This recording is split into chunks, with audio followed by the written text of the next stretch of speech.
take a closer look at exactly how he's done it with Jermaine Ano. And just some numbers for you, first of all. In terms of individual duels, since he got in the team over 90 minutes in the Premier League, he has the highest rate. You can see the 4 names on that particular list. In terms of the big 6, since he got in the team as well, in terms of possession, Manchester United are only second, just to Chelsea. They've had more possession than City and Liverpool and Spurs and Arsenal. And in terms of possession won in the final third, that we're going to take a closer look at in a moment, since Casemiro got in the Manchester United team, they've had the most of it out of the top 6. Now, this is a position you, of course, know very well, Mr. Hargreaves. What exactly has he brought to the party when we see numbers like that? He's brought everything, really. I mean, you see the numbers there and you think all those defensive ones, but he's brought leadership. You know, this man's won 5 Champions League, Steve. You know, he's a special player. I think he's good under pressure.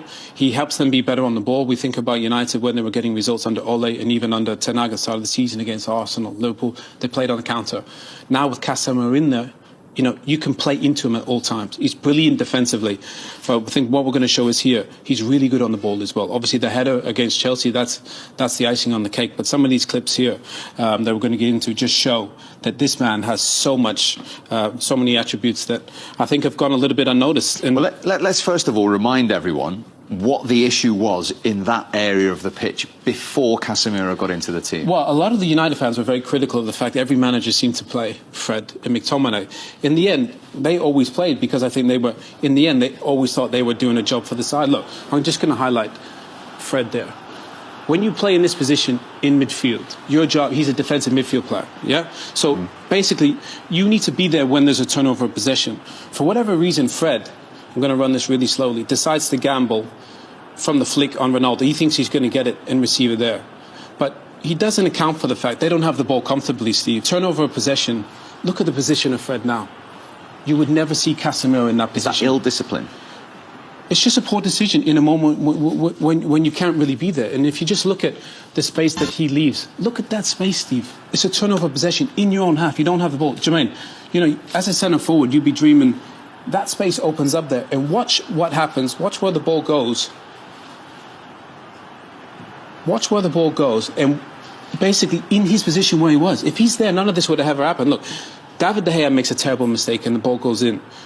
But if Fred is there in that position in that moment, then that probably could have been avoided.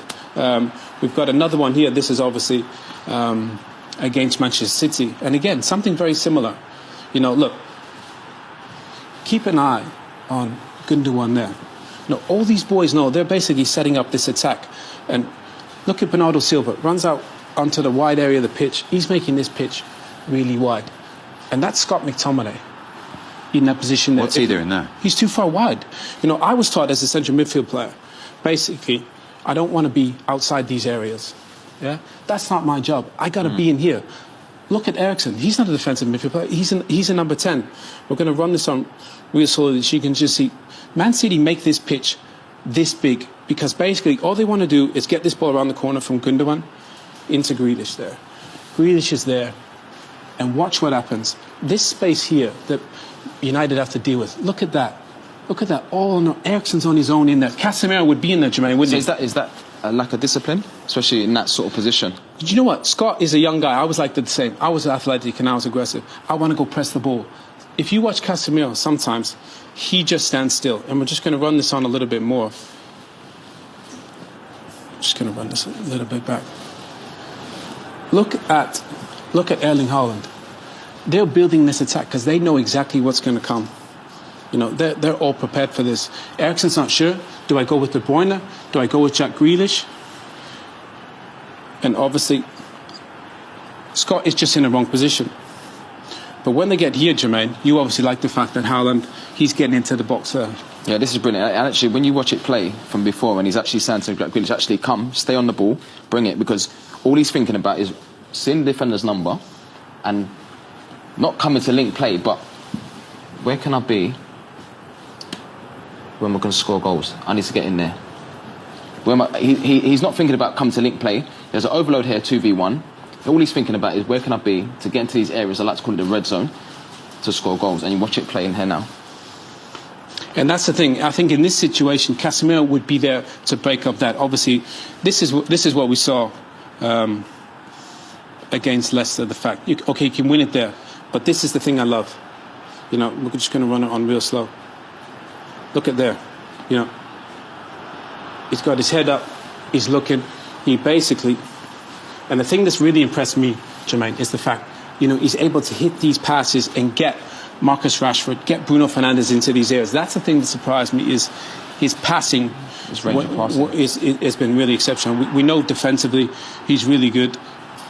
I mean, Jermaine, this ball. I love this clip. And this, I love this. is not necessarily what he's been associated with, rightly or wrongly, is it? No, this is special. 'Cause for a centre forward, speaking about Rashford here, again, these areas here. That's where you want to be as a centre forward. Just these small areas. Just vacate these small areas. Give yourself a chance to score. You talk about the great forwards over the years, Ruben van Nistelrooy. But the ball's been set back here. But Steve, I mean, if you look at all the bodies that they've got back in here, you know, there's not much space for Casemiro to really hit. I'm going to run this real slow. He hits this with the outside of his right foot. I mean, that is picture perfect. And Marcus is going to score, hasn't he, Jermaine? Yeah, because it's in between the two centre halves. It's one of the best balls you'll see all weekend and that. And obviously Rashford, from his reaction, you know he has to score because it's been put on a plate for him. But what a cross. This is one of my favourite clips, actually. We're going to run this on real slow. Look, Casemiro's just setting this up initially, yeah? And we're going to run this on real slow because basically, Jermaine, everybody, pretty much 95% of players in the Premier League, are going to pass that back to the keeper or pass that to Lindelof. Which are good options, by the way. Which are really good options. Yeah. But obviously, if we're going to run this on real slow, look at Casemiro. Vision, he knows exactly where this ball's going to go. And bang, and they're out. And that's the beautiful thing. Casemiro plays the ball forward. Fred and McTominay were good players, but they didn't play forward in some of these crucial moments. This is against Everton. This is class. I love this. And Jermaine, the thing you liked about this was the weight of the pass for Cristiano Ronaldo. Yeah, because you see here, where you want the ball is in here. Yeah. You don't want to break your stride because it gives the defender a chance to get back. And you see here, the weight of the pass is just perfect for Ronaldo to go on and do what he does best. Why is the weight so important?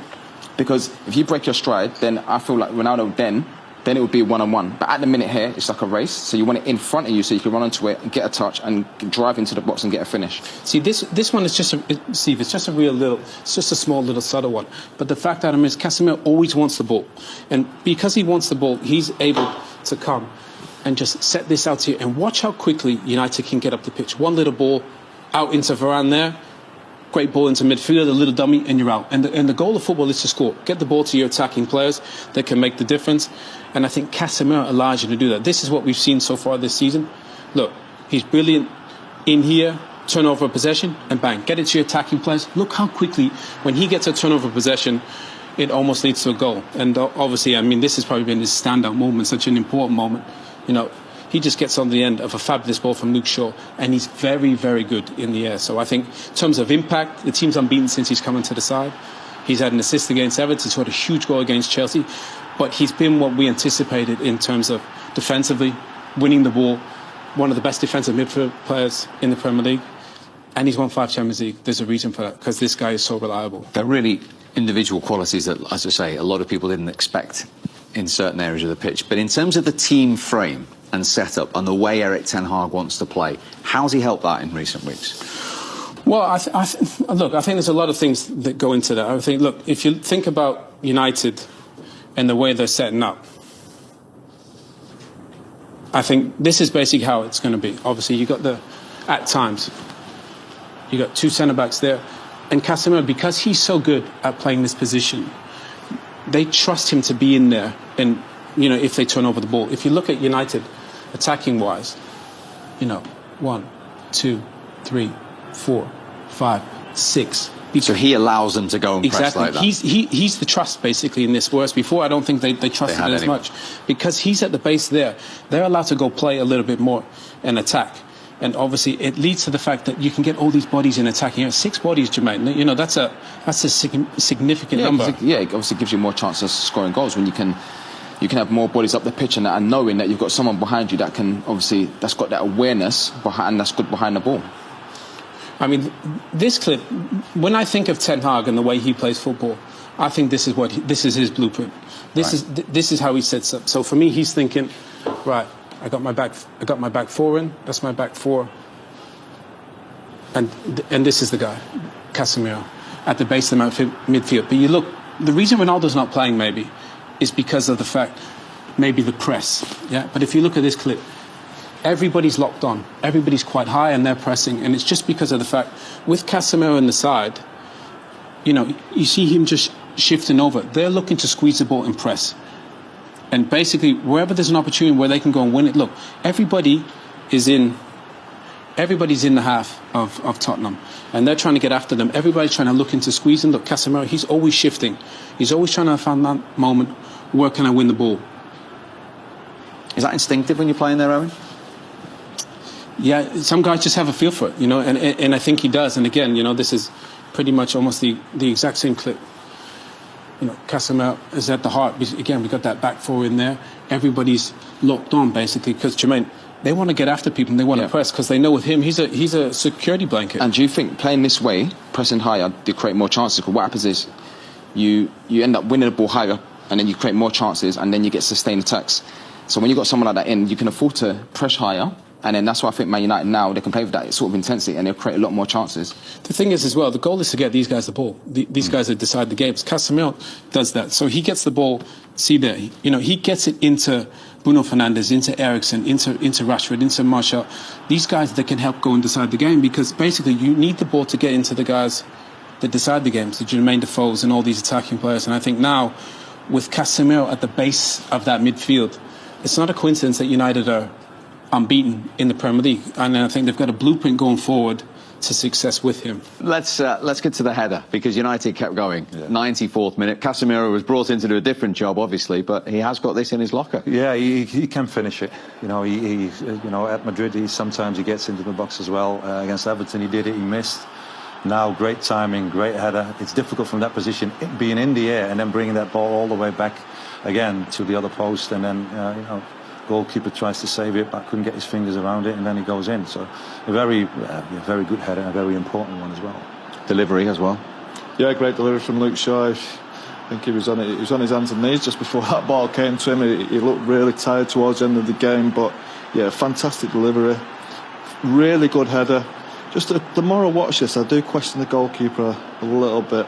No, it's not right in the corner. Oh, God, I don't know. It's a difficult one. I think if Mendy's in goal, but I think he saves that just purely by the size of him. I'm not sure what Franco thinks about that. We're going to find out, because I'm going to ask him. No, to be honest, he's made nearly a miracle, because it wasn't easy to get that. The header was fantastic on the opposite side. He was moving to the near post, and then he had to change the direction.